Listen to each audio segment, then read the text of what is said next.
Assalamualaikum warahmatullahi wabarakatuh. Perkenalkan, nama saya Halimatul Zahro. Di sini saya akan menjelaskan tentang engineering logik. Topik yang pertama yang saya ambil ialah graf berbobot.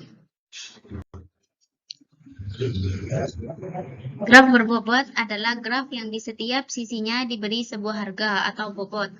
Arti bobot itu dapat bermacam-macam, misalnya biaya perjalanan antara dua kota, waktu tempuh pesan antar simpul, dan ongkos produksi dan sebagainya. Contoh graf berbobot adalah sebagai berikut. Ini adalah contoh dari graf berbobot. Lintasan terpendek. Lintasan terpendek adalah lintasan minimum yang diperlukan untuk mencapai suatu tempat dari tempat lain. Lintasan minimum yang dimaksud dapat dicari dengan menggunakan graf. Graf yang digunakan adalah graf yang berbobot, yaitu graf yang setiap sisinya diberikan suatu nilai atau bobot. Untuk menentukan lintasan terpendek dari suatu graf berbobot, dapat digunakan algoritma Jeksa dan algoritma hapus.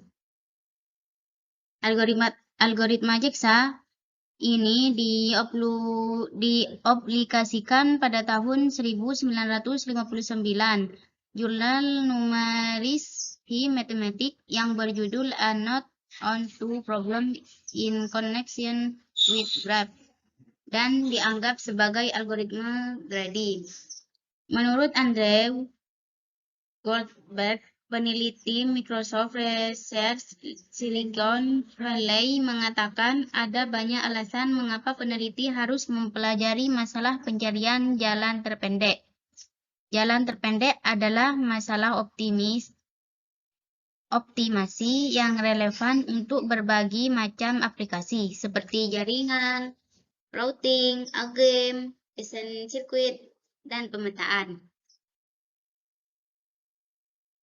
Sesuai penemuannya Jeksa, algoritma Jeksa adalah sebuah algoritma yang dipakai dalam memecahkan permasalahan jarak terpendek atau shortest path problem untuk sebuah graf berarah.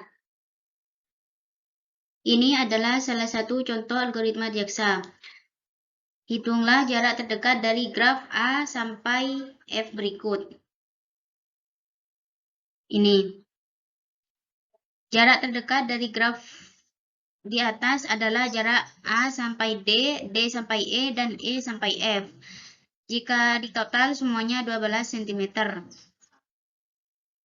Jarak A ke D, terus D ke E, setelah itu E ke F.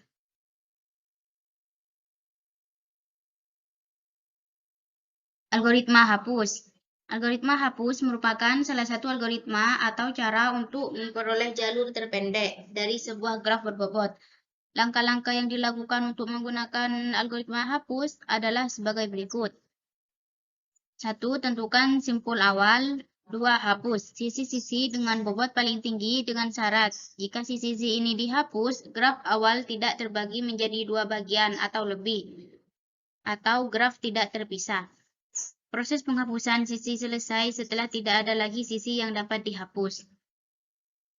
Ini adalah contoh dari algoritma hapus.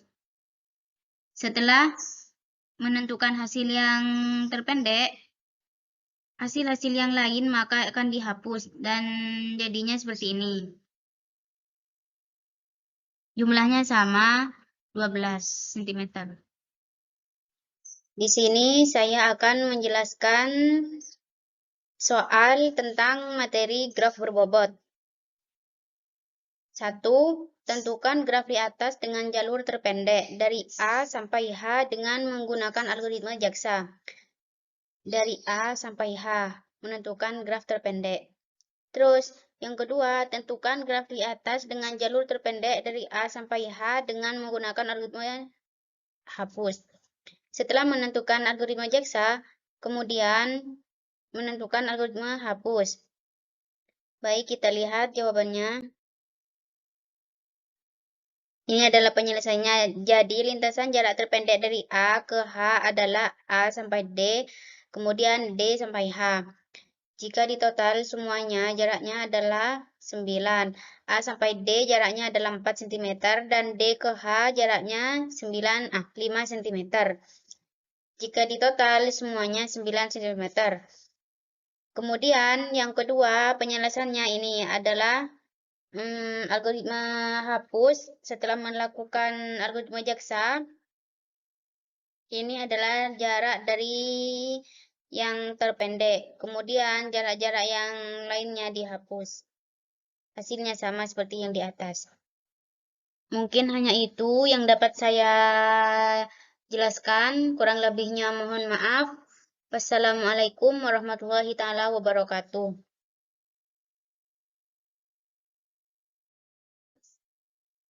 Baik, materi yang kedua adalah Huffman. Ini adalah definisi dari kode Huffman. Kode Huffman adalah menggunakan representasi dengan bit yang sedikit mungkin untuk karakter yang memiliki jumlah kemunculan yang tinggi dan sebaliknya. Karakter yang memiliki jumlah kemunculan lebih sedikit memiliki representasi dengan jumlah bit yang lebih sedikit. Kode Huffman pada dasarnya merupakan kode prefix atau prefix kode. Kemudian, proses encoding dengan kode Huffman merupakan kode yang dibentuk berdasarkan frekuensi kekerapan yang muncul untuk satu karakter. Karakter dengan kekerapan lebih besar akan memiliki kode yang lebih pendek dibandingkan dengan karakter kekerapan kecil. Pembentukan kode Huffman tersebut dimulai dengan membentuk suatu pohon Huffman yang akan membantu dalam pembuatan kode Huffman. Proses ini dilanjutkan dengan melakukan proses encoding terhadap karakter tersebut sesuai dengan kode Huffman yang ada. Setelah tersampaikan, proses decoding dilakukan agar pesan dapat dibaca kembali. Kemudian pohon biner. Pohon biner adalah jenis dari struktur data pohon di mana setiap node hanya bisa paling banyak memiliki 2 anak node, seperti struktur data lainnya.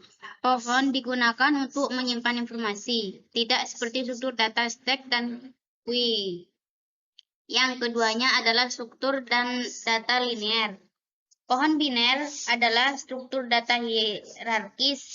Untuk mengatakan bahwa struktur data pohon hierarkis berarti elemen pohon terurut di atas atau di bawah elemen lainnya. Ini simbol bit 0 di sebelah kiri dan 1 di sebelah kanan dari pohon Huffman yang sudah terbentuk. Ini. Ruas yang menghubungkan suatu simpul dengan cabang kirinya diberi simbol 0. Yang menghubungkan simpul dengan cabang kanannya diberi 1. Ini adalah tabel dari kode Huffman. Nanti akan saya jelaskan. Siap.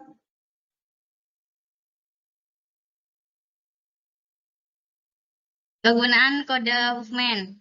Kode Huffman adalah string biner yang digunakan untuk mengkodekan setiap karakter di dalam data. Kode Huffman pada dasarnya merupakan kode prefix atau prefix kode. Kode Huffman digunakan secara luas dan sangat efektif untuk kompresi data. Bisa menghemat 20% sampai 90% dari ukuran semula, tergantung tipe karakter yang akan dikompresi.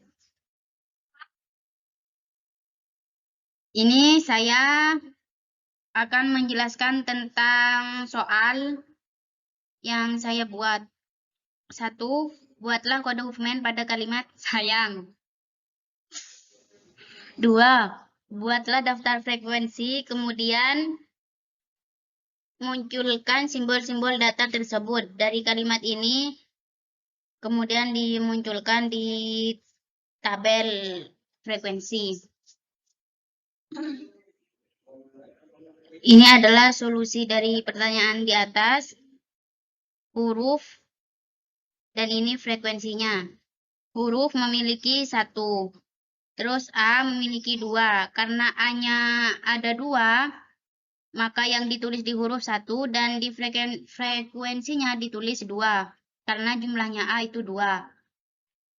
Terus Y 1, N 1, dan G 1.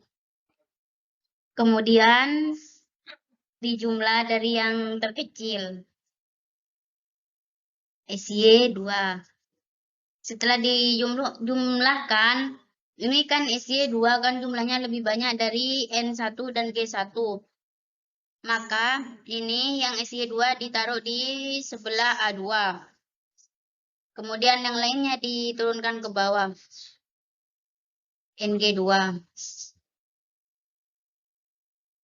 Kemudian ini yang A2 ditambah dari yang jumlah yang di atas tadi, S1 dan Y1 dan N1 dan G1.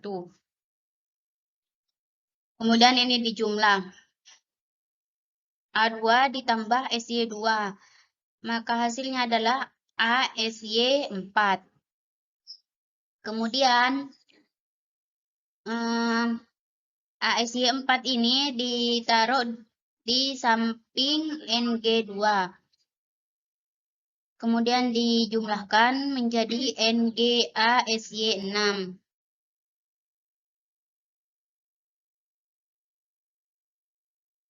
Dengan menelusuri pohon biner Huffman di atas yang telah saya buat, kita dapat membuat tabel kode Huffman sebagai berikut. Ini adalah kode Huffman. Huruf, dan ini adalah jumlah kode Huffman-nya. Huruf S mempunyai kode Huffman 100, kemudian A mempunyai 10, kemudian Y mempunyai 111, dan N00, G01. Jadi, kode Huffman untuk string sayang adalah 1001111110001, yang jika dijumlah semuanya adalah 14 bit.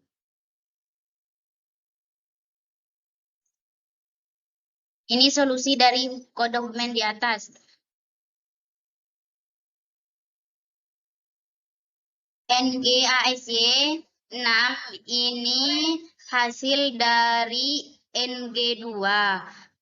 Hasil dari NG2 dan ASY4. Kemudian hasil dari NG2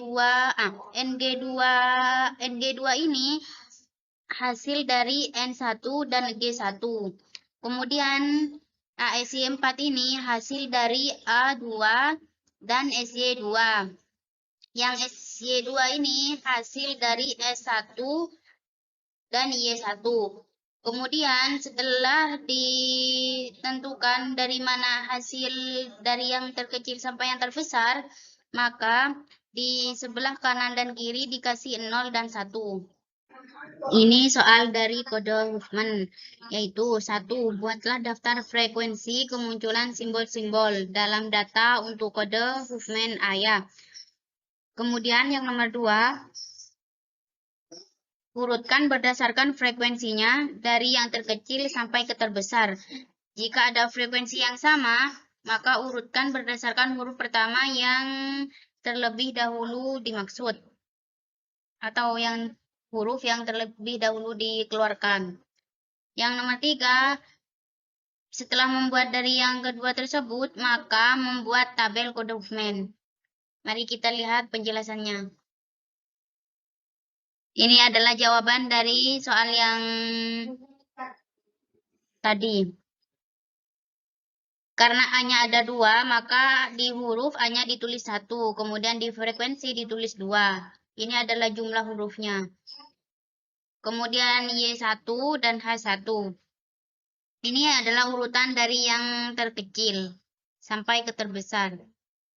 Sama seperti yang dijelaskan saya yang di depan tadi.